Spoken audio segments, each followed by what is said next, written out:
Welcome, everyone. Today we are taking a deep dive into a book that I think will resonate with so many of us, The Work-Parent Switch. It's by Anita Cleare, and it's full of so many practical tips for managing, well, that feeling we all know. Being pulled in a million directions. Precisely. Like, how can we possibly do it all? Be successful at work, be present parents. And somehow not completely lose ourselves in the process. Seriously. And what I love about this book is it doesn't sugarcoat anything. It acknowledges how tough it is. Right. And it doesn't offer those like cheesy, oversimplified solutions either. It feels very real world. Absolutely. It really resonated with me, especially the section on parenting holes. Ooh, those sound dangerous. Like, what are parenting holes exactly? Well, she describes them as these common traps that even well-intentioned parents can fall into. Okay. I'm intrigued. Tell me more. One that stood out to me, and that I think a lot of working parents might relate to, is that tendency to want every moment of family time to be perfect. Ugh, yes. Like, we only have a limited amount of time together, Right. so it has to be magical.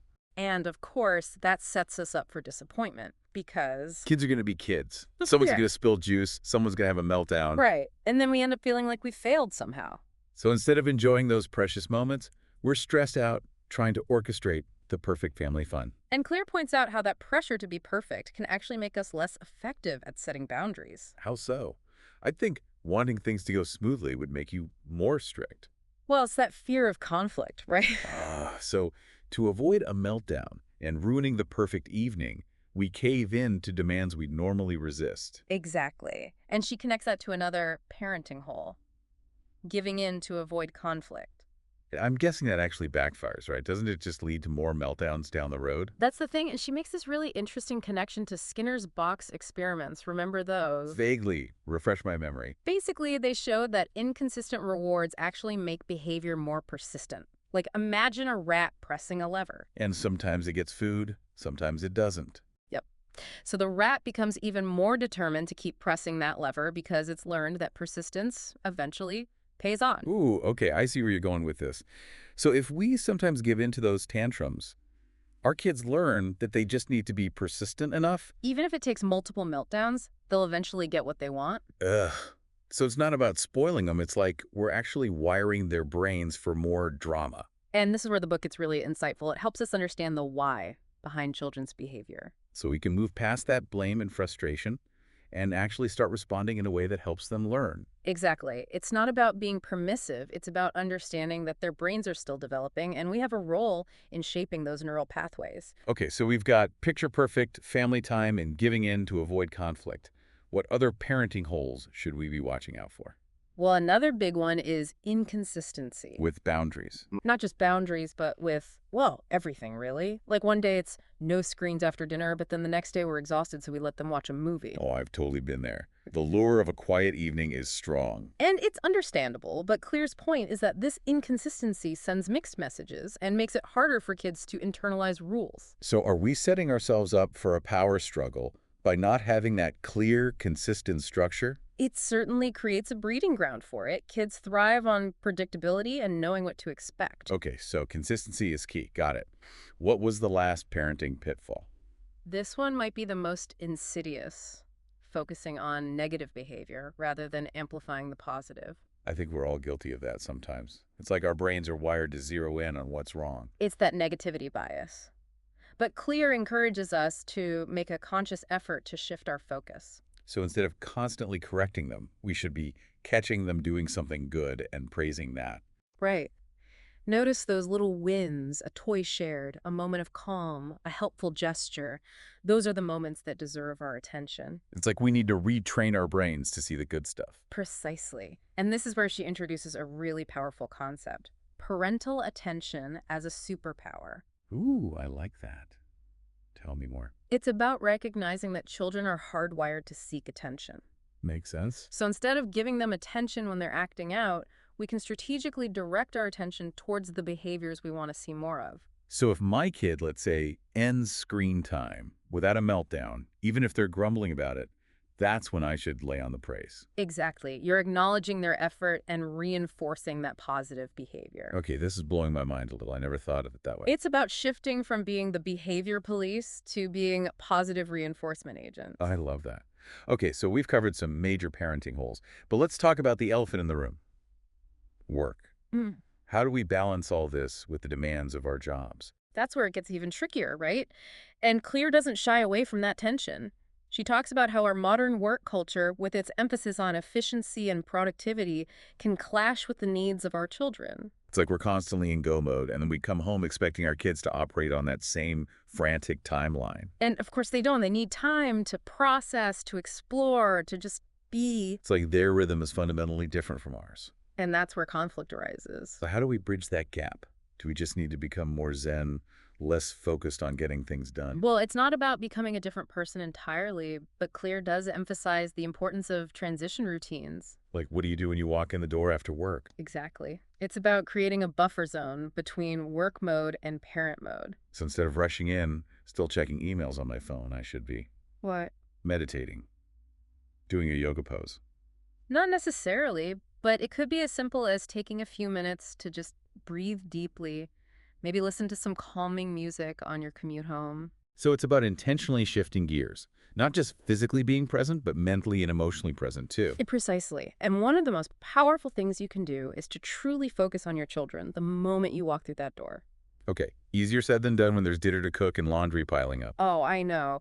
But even just 5 minutes of undivided attention, putting down your phone, really engaging with them can make a huge difference. It's about sending that message. Yeah. You are my priority right now. And that sets a very different tone for the entire evening. This is already making me rethink my after-work routine. Okay, let's dive into another area that I think a lot of working parents struggle with.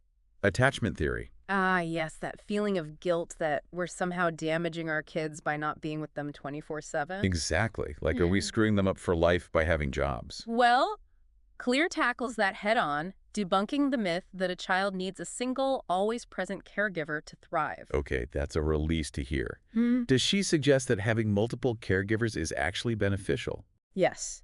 And she emphasizes that building a secure attachment is an ongoing process, not a one-time event. So it's not about the quantity of time, but the quality of those interactions. Absolutely. It's about consistently responding to your child's needs, being emotionally available, and adapting to their ever-evolving stages of development. So even small moments of genuine connection where we're truly present can make a big impact. Think of it as sprinkling those micro moments of connection throughout the week rather than trying to cram it all into a weekend. This is all tying back to that idea of parental attention as our superpower, right? Precisely.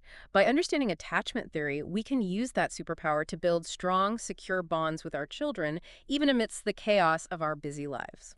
I love that. This deep dive is already giving me so much to think about, and I can't wait to explore some of the practical strategies that Clear offers for specific challenges like, oh, those chaotic mornings where everyone's rushing and tensions are high. Ah, yes, mornings. That's where her advice really shines. She encourages us to analyze our routines, identify those recurring pitfalls, and then strategize solutions. So instead of just reacting in the heat of the moment, we take a step back and become like morning routine detectives. Exactly. Like, maybe the problem isn't that your child is inherently slow at getting dressed, but that their clothes are stored in a way that makes it difficult for them to access. It's about identifying those environmental factors that might be contributing to the chaos. I love that she emphasizes handing over control to our children as much as possible, like turning getting ready tasks into opportunities for them to develop independence. Instead of constantly nagging, we can empower them to take ownership. Maybe a visual checklist could replace my endless reminders about shoes and backpacks. Exactly. Even young children are capable of so much more than we often give them credit for. It's a win-win. Less stress for us, more autonomy for them. Precisely. And speaking of common parenting struggles, let's talk about sibling rivalry. Oh, don't even get me started. It feels like I'm constantly refereeing battles over toys and perceived injustices. It's a universal experience, and Clear delves into the psychological underpinnings of why it's so prevalent. Okay, lay it on me. It boils down to this. Children are inherently driven to secure attention and establish their own unique identity within the family. That makes sense. Yeah. They're competing for resources in a way. Exactly. And here's the kicker. We, as parents, often unintentionally exacerbate the situation. How so? I feel like I'm bending over backwards, to be fair. It's often not about fairness, it's about attention. Clear observes that we tend to give more attention to the fighting than to the peaceful moments. Oh, I see what you mean.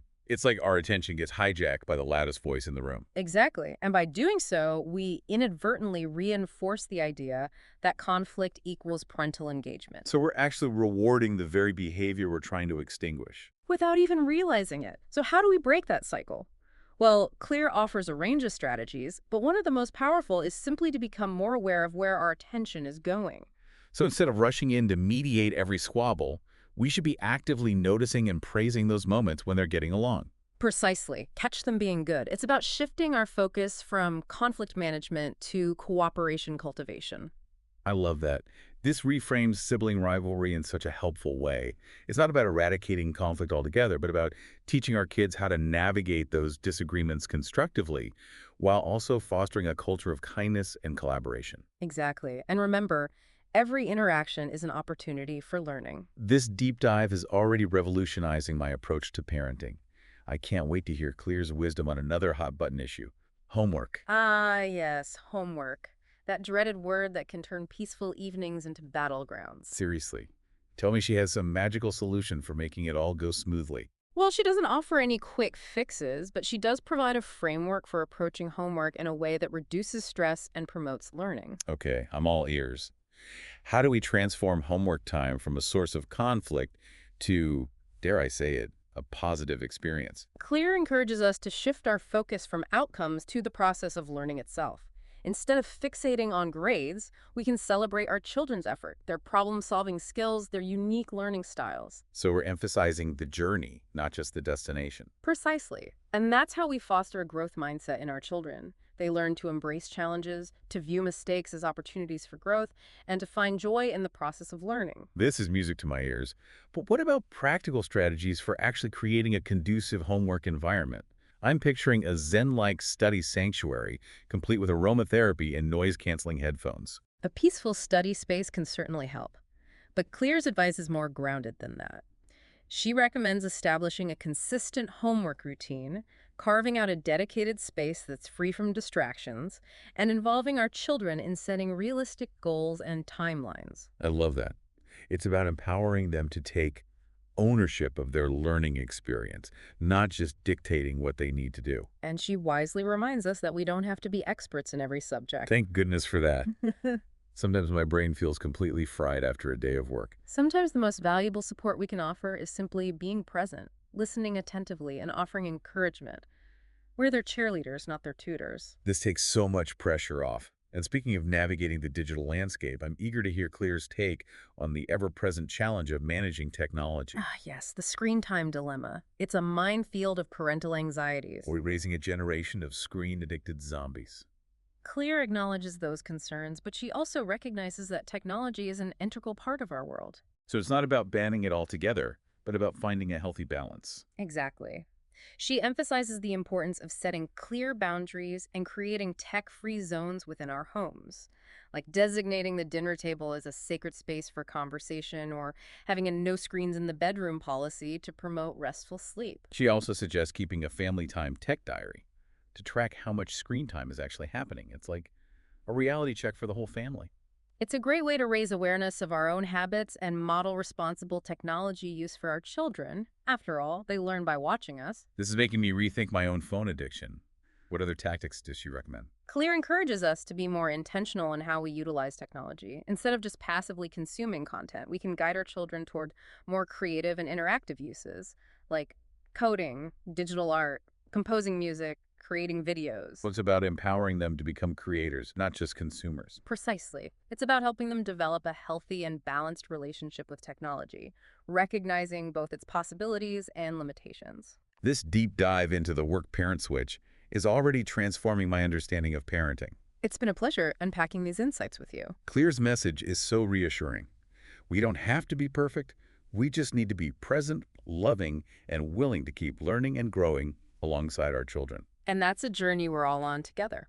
This has been so insightful. I can't wait to hear more about Clear's advice on specific challenges, like managing those chaotic mornings, navigating sibling rivalry, and tackling homework battles. We'll dive into all of that and more in our next episode. So stay tuned. So where were we? Oh, right, homework. It really can be a challenge for so many families. I feel like Every parent I know has some homework horror story. And it often feels like a battle of wills, right? Absolutely. And it just sucks the joy out of the evening. But Clear has this really refreshing approach, doesn't she?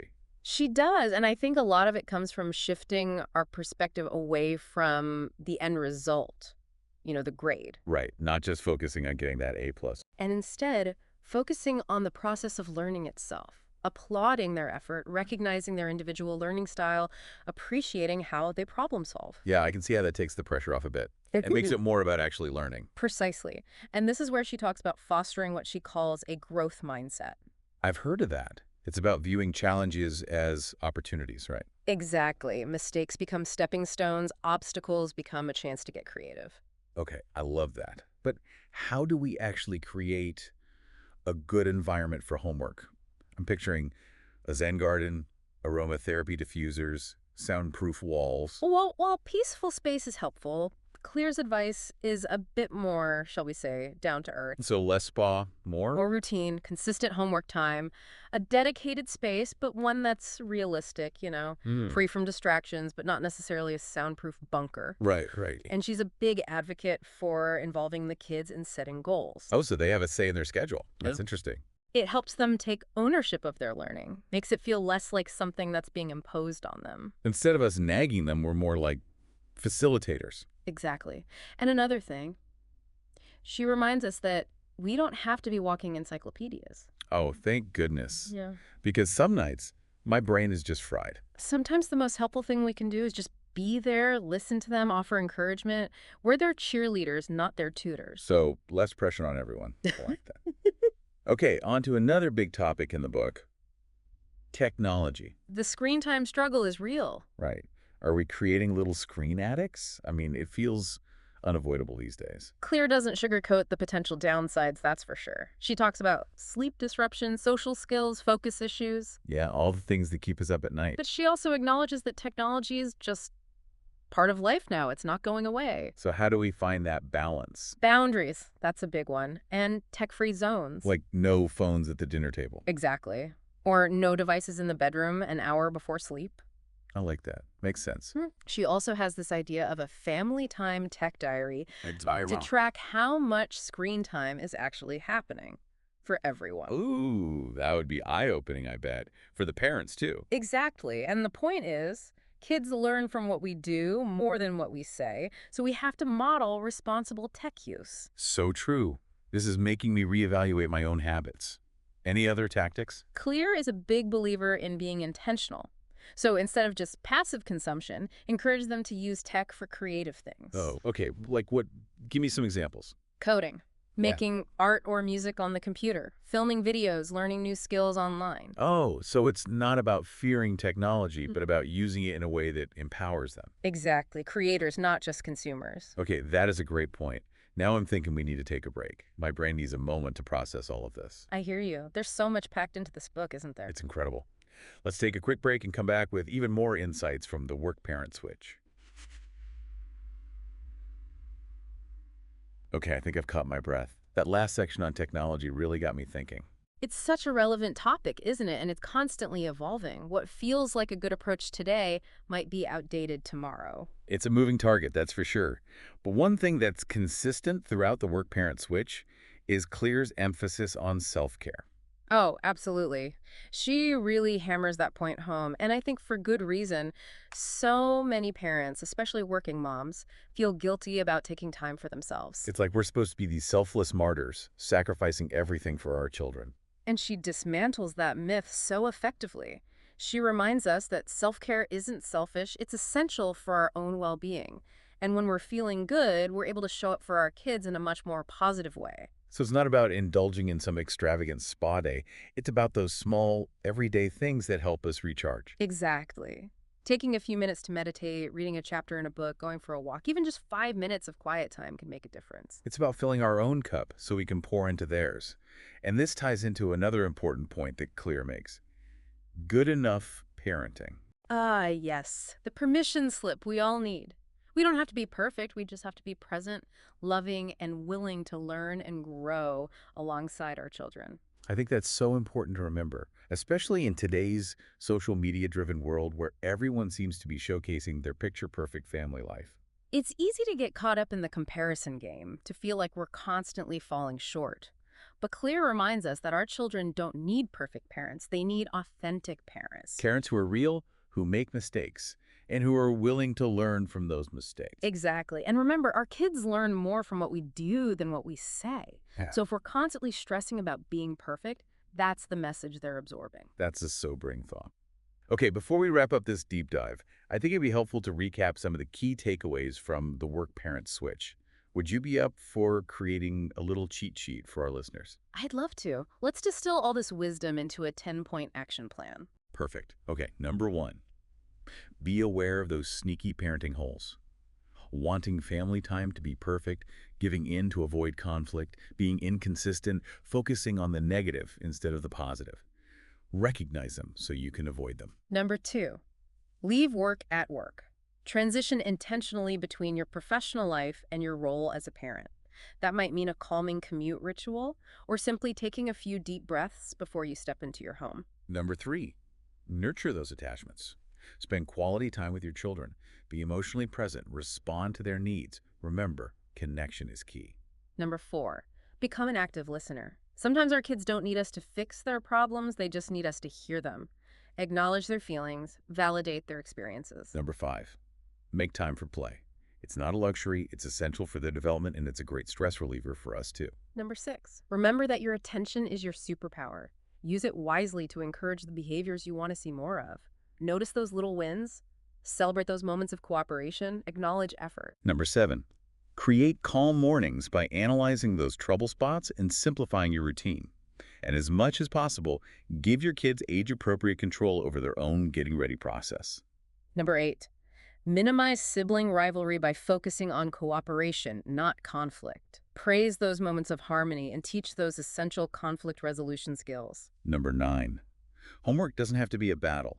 Approach it as a collaborative learning journey, focusing on effort, process, and fostering a growth mindset. And finally, number 10, set clear boundaries around technology and create tech-free zones to protect family time and ensure that your children are getting those essential ingredients of a healthy childhood: play, sleep, social interaction, and exploration. Wow, what an incredible list. If we can even incorporate a few of these strategies, I think we'll be well on our way to a more balanced and joyful family life. I completely agree. It's all about progress, not perfection. This deep dive into the work-parent switch has been such a valuable experience. Thank you so much for joining me on this journey. It's been my pleasure. And to all of our listeners, remember, you've got this. Parenting is a journey, not a destination. Embrace the messiness, celebrate the small victories, and never be afraid to ask for help. We're all in this together. And that's a wrap on this episode of The Deep Dive. We'll see you next time for another fascinating exploration.